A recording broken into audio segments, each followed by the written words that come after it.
सवाल यह है कि अगर ममता बनर्जी ने अपना फॉर्म नहीं भरा है तो अब क्या होगा।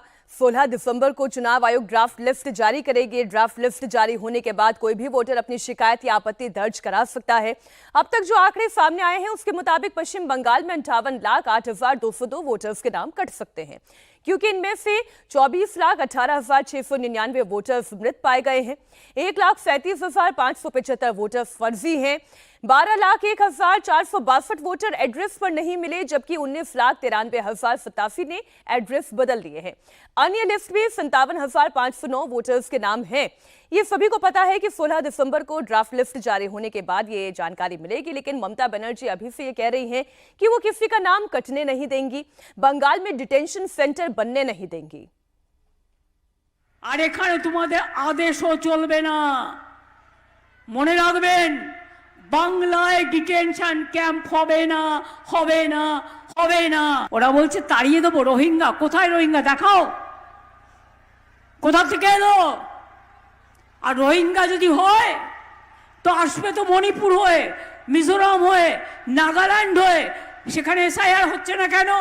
ইলেকশন যেখানে হচ্ছে, যেখানে বিরোধী দল আছে, সেখানে এসআইআর করছে 2 মাসের মধ্যে। আসামে কেন হবে না এসআইআর? কেন আসামে হবে না? ভোট করছে লুট আর বলছে ঝুট। গণতন্ত্রের সবচেয়ে বড় শক্তি মানুষ, অন্য কেউ না। মানুষ নির্বাচিত করে সরকার, ইলেকশন কমিশন নয়। এখানে একজন স্বরাষ্ট্রমন্ত্রী আছেন, তিনি করতে পারেন না এমন কোনো কাজ নেই। তার 2 চোখ দেখলেই মনে হয় ভয়ঙ্কর দুর্যোগের বার্তা, দুরভিসন্ধি। এক চোখে তার দুর্যোধন, আর এক চোখে তার দুঃশাসন। अब सवाल यह है कि पश्चिम बंगाल में जो 58,08,202 वोटर्स के नाम कटने वाले हैं, क्या उनमें से एक नाम ममता बनर्जी का भी हो सकता है? क्योंकि वो तो ये कह रही हैं कि उन्होंने अपना फॉर्म भरा ही नहीं। ऐसे में कानून क्या कहता है वो जानकारी आपको दे दे। अगर उन्होंने फॉर्म जमा नहीं किया तो वोटर लिस्ट में उनका नाम नहीं होगा, क्योंकि कानून सबके लिए एक बराबर है। ऐसे में वो चुनाव भी नहीं लड़ पाएंगी, और जब चुनाव ही नहीं लड़ेंगी तो मुख्यमंत्री कैसे बन पाएंगी? और अगर उन्होंने अपना फॉर्म भर दिया है तो फिर वो लोगों को उकसा क्यों रही हैं? वो लोगों से ये क्यों कह रही है कि बीएसएफ की चौकियों के पास लोग न जाएं? কেন আসামে হবে না? বিজেপির রাজ্য বলে আর এসআইআর এর নাম করে মা বোনদের অধিকার কাড়বে। তারপরে নির্বাচনে দিল্লির পুলিশ নিয়ে এসে মা বোনদের ভয় দেখাবে। কি মা বোনেরা, নাম কাটলে বাড়িতে সব জিনিসপত্র আছে তো, যেগুলো দিয়ে রান্না করেন? আছে তো? প্রাণে শক্তি আছে? নাম কাটলে ধরবেন তো? ছেড়ে দেবেন না তো? মেয়েরা সামনে লড়াই করবে আর ছেলেরা পেছনে থাকবে। আমি দেখতে চাই মা বোনদের শক্তি বড় না বিজেপির শক্তি বড়। আমরা দেখতে চাই, বাংলা দেখতে চাই। ममता बनर्जी को आपने सुन लिया। उन्होंने कहा कि जो बिहार में हुआ वो बंगाल में होने नहीं देंगी। 2 वरिष्ठ पत्रकार हमारे साथ स्टूडियो में हैं, अवधेश कुमार जी, विनोद अग्निहोत्री जी। बहुत स्वागत आपका। अवधेश जी, ममता बनर्जी तो धमकी दे रही हैं। वो ये कह रही है कि मैं मुख्यमंत्री हूं, मैं कैबिनेट मंत्री रही हूं, क्या मैं अब ये प्रमाण दूंगी कि मैं इस देश की नागरिक हूं या नहीं? वो कानून को मानती हैं या कानून से ऊपर भी अपने आप को जानती हैं? मीनाक्षी, आज दमदार 10 के इस दूसरे संस्करण में मैं आप सबको, दर्शकों को नमस्कार करता हूं। और जो कुछ ममता बनर्जी इस समय कह रही है उसके लिए पहला एक शब्द है कि ईश्वर उनको सद्बुद्धि दें। या तो मानसिक रूप से असंतुलित हो गई हैं, या फिर जो उनके कारनामे सामने आए हैं कि उनके यहां से घुसपैठिए निकलकर सीमा पर जा रहे हैं कि मैं आया हूं, बांग्लादेशी हूं, मैं 20 साल से यहां हूं, मैं वोट डाल रहा हूं, मेरे पास सब कुछ है, लेकिन मैं अब उस पार जाना चाहता हूं कि एसआईआर में मेरा नाम कट जाएगा। अब इसमें उनके पास कोई चारा नहीं होता है।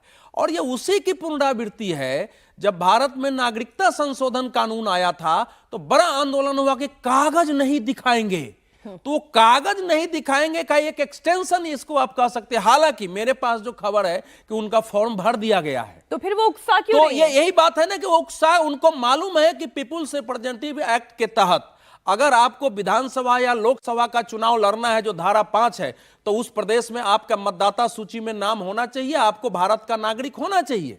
उनको मालूम है अगर बीएलओ रिपोर्ट करता है कि ये सत्यापन से मना कर रही है तो संदेहास्पद सूची में उनका नाम डाला जा सकता है।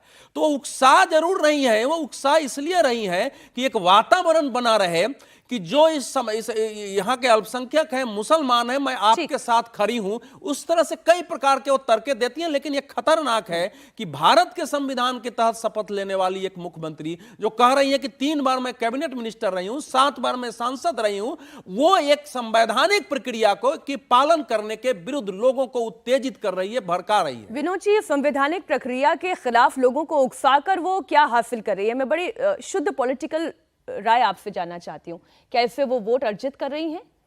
नहीं, वो एक मुद्दा बना रही हैं। वो हमेशा मुद्दे की राजनीति करती हैं और इस देश में वोट हमेशा भावनाओं पे मिलता है। गुजरात में जब नरेंद्र मोदी जी मुख्यमंत्री थे तो वो भी दिल्ली सरकार के खिलाफ 5 करोड़ गुजराती, 6 करोड़ गुजरातियों की बात करते थे, याद करिए उस समय।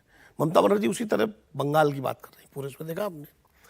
उनके एक तर्क में तो दम है कि आसाम में एसआईआर क्यों नहीं हो रही है, इसका क्या जवाब है? चुनाव तो वहाँ भी है, बिल्कुल। बंगाल में आप कर रहे हैं, आसाम में नहीं कर रहे। फिर चुनाव आयोग ने सब जगह बढ़ा दिया टाइम, तमिलनाडु तक बढ़ा दिया, वहाँ भी तो चुनाव है, बंगाल में क्यों नहीं बढ़ाया? तो चुनाव आयोग के जो ये फैसले हैं जिनसे लगता है कि आप कहीं ना कहीं ये सवालों को जन्म देते हैं, नंबर 1।